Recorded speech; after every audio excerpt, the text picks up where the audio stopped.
천수천은 관세음보살님께서 모든 중생들을 보살펴 주시듯이 저희들 또한 살아있는 모든 것 위에 행복이 있고 평화가 있고 안락이 있게 하겠습니다.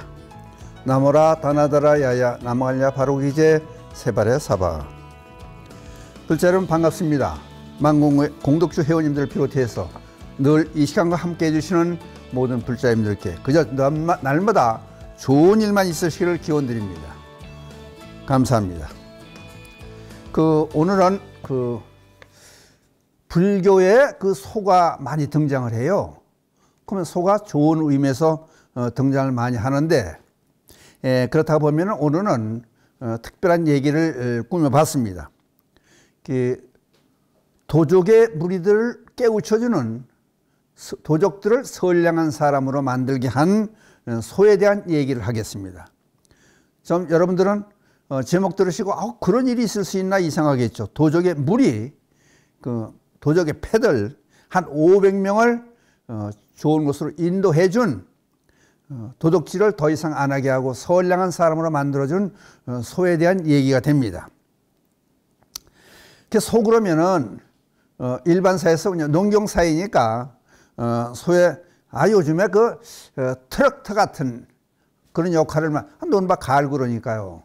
논밭 간다 또는 썰인다 그러죠. 트럭터가 요즘은 다 하더라고 그걸. 그 다음 소 등에다 길말을 얹고 짐도 운반하고 또 이제 재산의 중요한 가치가 되죠.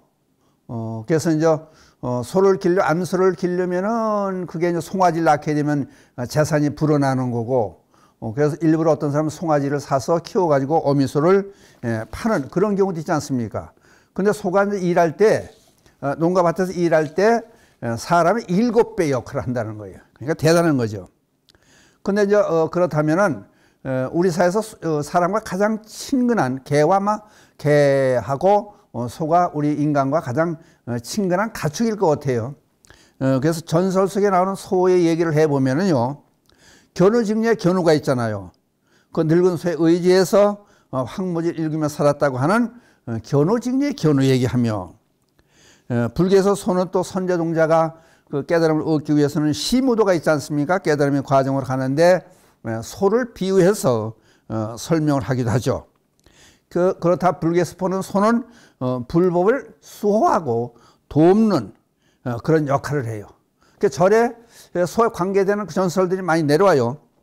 공주 갑사의 이제 인호 스님이라는 스님께서 정유재란 1597년 그때 일이라고 그래요. 이제 불타서 갑사를 새로 이제 재건할 때 걱정이 많이 됐겠죠. 그랬더니 꿈을 꾸는데 꿈속에 소가 문 앞에 와 있더라는 거예요. 거기서 벌떡 일어나서 문을 열어보니까, 방문을 열어보니까 소가 밖에 와 있더라는 거 아니에요. 그래서 그 소가 불사하는 데 도움을 많이 줬다는 거예요. 그리고 그 불사가 다 끝나는 해양하는 날 소가 마침 죽더래요. 그래서 소를 위해서 이제 공을 세웠다는 공우탑, 소울자를 써서 공우탑을 갑사에 이제 세워줬다는 그런 얘기도 나오고, 저희 신도들하고 여러 번 갔었는데, 여기 제천의 와락산에 덕주사라가 있어요. 덕주사가 밑에 법당도 있고 위에 마애불이 있는 곳에 법당도 있고 그런데, 거기에 소가 나타나 가지고 덕주사 마애불이 있는 그쪽에 자리를 소가 가르쳐 줬다는 거 아니에요. 그러고 나서 소가 이제 짐도 실은 제목도 산 위니까 한참 올라가야 돼요. 그러니까 소가 제목들을 실어 날르고 불사하는 도구들을 실어 날려 가지고 도왔다. 그래가지고 불사가 끝난 다음에 죽어서 우탑, 소를 위한 탑을 만들어 세웠다. 그러니까 불사에도 관계가 많이 되고 절과도 관계가 많이 돼요, 소가. 그리고 석가모니 부처님이 고타마 시탈탄이에요. 그럼 고타마라고 하는 뜻이, 그게 이제 풀어서 설명하면은 매우 좋은 소, 거룩한 소. 그게 이제 소의 뜻이 고타마에 담겨져 있다는 그런 얘기를 하고, 그 다음에 이제 불교와 관계가 소가 많으니까 보족소의 호가 모구 아니에요. 소 치는 사람. 또 경허선사의 호가 성우, 깨어있는 소. 그런 뜻이에요. 그 다음 만해 스님의 자택의 시무장, 소를 찾는 곳. 그렇게 또 나와 있어요.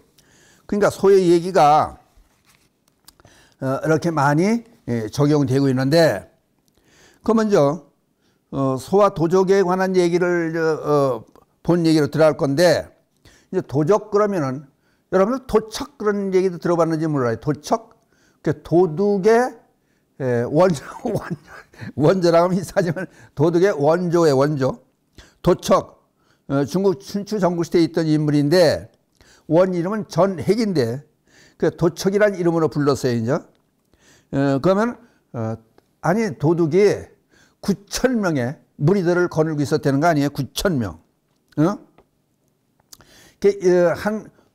이제 제후를 공격하고 약탈도 해가고 워낙 숫자가 많으니까 이제 사람의 이게 이제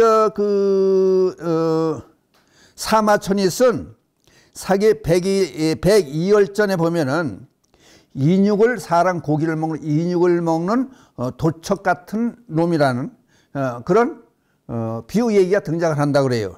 근데 실제 아니 도척이라니 도둑 두목이 사람의 간을 썰어서 먹었다는 그런 전설도 있습니다. 그래서 부하가 두목인 이 도척한테 물어보지 않습니까? 우리 도둑들에게도 도가 있습니까? 도둑의 도의 도? 그랬더니 있고 말고 그래서 5가지를 설명을 하는 거예요. 그러니까 이 어떻게 보면 웃기는 얘기죠. 그게 뭐냐면 성이 성자를 써요. 성령, 의, 지, 인 그래가지고 5가지로 표현을 해요. 그래서 성인 성자를 써서 도둑질하면서 남의 집에 들어갈 때 성인처럼 그렇게 높은 경지에 다다라야 된다. 그 다음에 용맹할 용자 써야 또 이제 그러니까 남보다 앞장서 들어갈 용감하게 서로 삐죽삐죽하고 뒤로 숨더니 그러면 잘못하다가 도둑질 죄는 못하고 들킨다는 얘기죠. 그러니까 용맹스러워야 된다. 그 다음에 의리가 있어. 가덕 도둑 무리 중에 같이 하려면 의리가 있어야 된다. 남보다 그 의리가 맨 나중에 나온다. 그냥 먼저 도망가다 나머지 사람들이 붙잡힐 수 있으니까 도적의 의리라고 하는 것은 맨 나중에 나와야 된다. 그 다음에 지혜 지자 써요. 도둑질을 해도 차질이 없는 것을 제대로 될 곳을 선택하는 것이 이게 지혜가 있어야 된다. 이게 도둑의 도가 이렇게 많아요. 그 다음 어질인자 써요. 훔친 것을 요걸 잘 장물애비한테 팔아먹고 잘 팔아먹어야 되지 않느냐. 그러니까 훔친 것도 정당하게 잘 팔아먹어야 된다. 요 얘기가 돼요.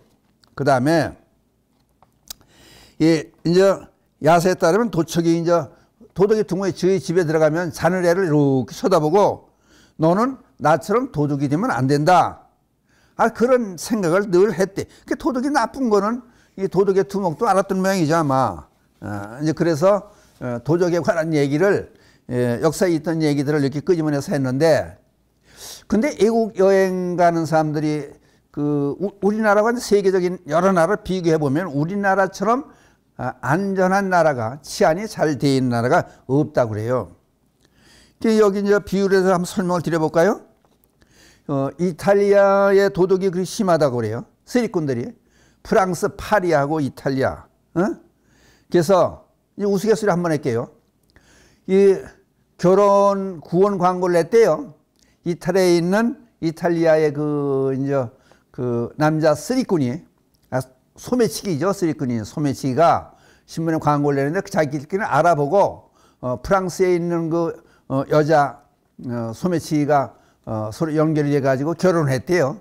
그래서 둘이 이제 작정을 한 거죠. 우리가 애를 낳으면은 전 세계적으로 최고로 유능한 소매치기를 만들자. 그래서 애를 낳았대요. 남자애를. 낳았는데 낳고 보니까 오른손이 주먹손이더라는 거예요. 아니 주먹손 같이 어디 소매치기를 해요. 이게 큰일 났다고 난리 쳤는데, 근데 궁금하니까 점쟁이한테 찾아갔대. 그때 점쟁이가 하는 얘기가 당신네들이 제일 보배스러운 제일 귀중하게 생각하는 그런 폐물이 있으면은 그걸 애 앞에 갖다 줘봐라. 그랬더니 그것도 이제 소매치기 한 거겠죠. 감 나가는 이 다이아몬드가 박힌 목걸이를 아예 눈앞에 갖다 철렁철렁 흔들어댔대. 깐나네. 나 그 얼마 안 된 애한테. 그랬더니 애가 그냥 촥 그걸 잡아채더래요. 목걸이를. 근데 땅에 뭐가 뚝 떨어지대. 보니까 반지가 떨어지라니까, 금반지가. 그 애가 금반지를 뱃속에 가지고 나왔다는 게 이상한 얘기 아니에요. 그 금반지가 도대체 어떻게 된 거냐 이게 알아봤더니 그 조산원이 있잖아요. 애를 받는 산부인과 옛날 조산원이라 그러죠. 조산원이 끼어있던 반지를 애가 엄마 뱃속에 나오면서 착 소매치게 했다는 거 아니에요. 그러니까 이거는 실제 뭐 이런 얘기는 없어. 꾸며낸 얘기겠죠. 그러니까 심지어 얼만큼 이태리 이쪽 프랑스 쪽에서 소매치기가 심하냐면은 프랑스 지하철 1호선, 프랑스에 있는 지하철 1호선에서 현재 한국의 안내방송이 나오는데 소매치기 조심하라고 하는 한국어 안내방송이 나올 정도면 이거 대단한 거 아니에요? 그리고 이제 그 가방을 절대 뒤로 메면 안 된다. 또 이제 건널목에 있을 때 어수선할 때 이제 소매치기가 여러 패거리가 와서 이제 훔쳐가 저 지하철을 타고 내릴 때 경찰들이 옆에 있어도 당당하게 한다는 거. 그만큼 이제 재주가 좋은 거지 말하지만. 그러니까 영국 런던에서 2022년도 그럼 작년이에요. 자치주 웨스트민스터라고 하는 자치주의 소매치기로 신고된 건수가 2만 건이라고 그러잖아요. 그러니까 이게 얼만큼 심한 거예요. 그러면 여기 지금 이제 본 얘기로 들어가는데 그 부처님 제자의 교범바제라고 있어요. 그 교범바제가 어느 해 가을에 이 들판을 지나가다가 서석이라고도 그러고 좁쌀이죠. 좁쌀 영감하는 좁쌀. 이삭이 그냥 탐스럽게 이렇게 있더라는 거예요. 그래서 농사도 잘 졌네. 그러고 이렇게 만져봤다는 거예요. 이제 길가에 있는 그 좁쌀 이삭을. 그랬더니 손에 좁쌀 조금만 3개 떨어지더라는 거예요. 남은 걸 버릴 수 없고, 남이 이렇게 그 농사를 버리긴 그러니까 이걸 어쩔 수 없이 먹었다는 거 아니에요. 새 알을. 그리고 나서 남의 것을 허락 없이 좁쌀 새 알을 먹은 죄를 갚기 위해서 주인 집에 소로 태어나 가지고 3년을 채웠다는 거 아니에요. 좁쌀 3개를 먹고. 예? 그러니까 이 정도 남의 물건을 잘못 훔치고, 이거 도둑질랑 똑같은 거니까 그걸 알면 도둑질하는 사람들 이 방송 들으면 아마 찔끔할 거야 아마. 그러니까 주인의 집에 가서 소를 있는데 3년째 되는 해, 이제 그 업을 벗게 되는 해에 무슨 일이 있었냐면은 소가 말을 하더라는 거예요. 여기 손님이 500명이 지금 올 테니까 내일 손님이 500명이 올 테니까 점심 준비를 해놔야 좋을 것입니다. 꼭 해놓으세요, 소가. 그러니까 주인이, 이거 소가 말을 하니까 500명 손님이 온다니까 이거 뭐 틀림없이 해놔야지, 안 해놓으면 뭐 큰일 날 일도 같고 그러니까, 이제 공양 먹을 준비를 500명 분을 해놨다는 거 아니에요? 그 다음날 그냥 500명이 들어닥치는데 이 인간들이 도둑무리들이에요. 그러니까 안 해놨으면 어떻게 박살나는 거지, 집이. 도둑들이 와서, 그러니까 이상하잖아요. 밥을 다 먹고 가만히 생각해 보니까, 배랑 안에 들이닥쳤는데, 부잣집도 부잣집이지만은, 우리가 올 걸 어떻게 알고 밥을 준비해 놨냐 이거요. 그러니까 주인한테 물어보면 주인이, 소가 알려줘서 그랬습니다. 이 말 같은 소리라 소가 어떻게 알려주냐고. 그래서 소한테 한번 가볼래요?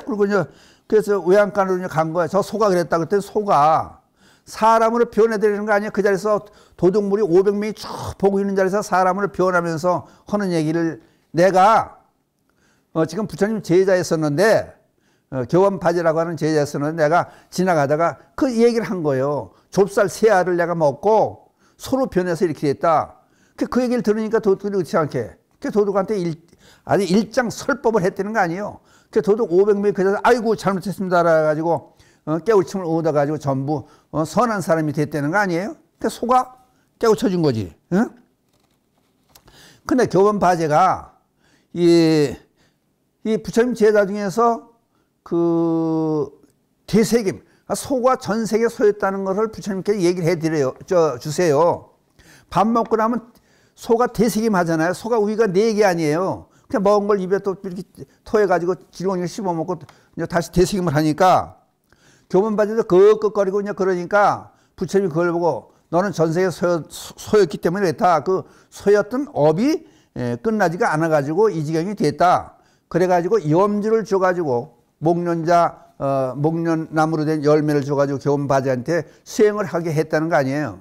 근데 그러면은 이제 그러면 교문바지가 어떻게 해서 이렇게 됐느냐? 왜 전생에 소였었느냐? 이제 그 얘기가 또 나와요. 그러면 전생에 동자승으로 있을 때 큰 스님 한 분이 오물오물하고 이제 그냥 독송을 하고 이제 애우고 다니고 이제 연불하고 다니는데 소처럼 소가 이제 매일 되새김하니까 소라고 큰 스님을 슝 보고 막 놀리고 다녔다는 거 아니에요. 그 과보로 소라고 놀렸던 큰 스님을 소라고 놀렸던 과보로 전생에 500생 동안을 소로 있었다는 거 아니에요. 그 다음에 이제 과보가 다 벗어지니까 지업이 소멸돼 가지고 그래가지고 부처님 제자로 태어나서 이제 이런 지경이 있어 가지고 지금 몇 생에 걸친 얘기를 했어요 지금. 그다음에 중요한 얘기가 뭐예요? 남을 헐뜯고 욕을 해도 흉을 봐도 안 된다. 더군다나 큰 스님들 훌륭한 분들을 욕하고 그런 것이 그게 죄업을 받아서 잘못될 수도 있고 또 지나가다가 교문바지 부처님 제자가 지나가다 좁쌀 세 알을 먹어가지고 소로 3년을 살았다는 얘기를 들으면은 남의 물건을 얼만큼 중히 여겨야 되느냐 그 얘기가 상당히 중요한데 그 얘기를 하려고 지금 이 문제를 끄집어내서 여러분께 말씀을 드렸습니다. 그러니까 우리들이 생활에 얼만큼 건실하게 정직하게 그렇게 살아야 되는 하는 얘기를 한번 같이 나눠봤습니다. 이상으로 마치겠습니다.